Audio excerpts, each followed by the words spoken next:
Hey guys, welcome back to the channel. If your Frigidaire refrigerator display panel isn't working, it can make it difficult to adjust temperature settings, use special features, or check the refrigerator status.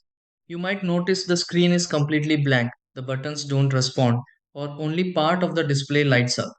In many cases, the refrigerator is still cooling properly, and the issue is related to the control panel, power supply, or temporary software behavior rather than a major failure.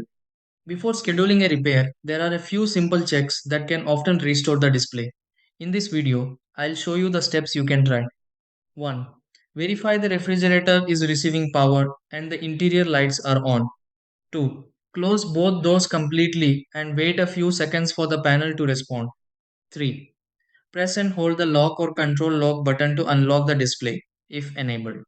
4. Reset the refrigerator by unplugging it for 1 minute, then reconnecting the power.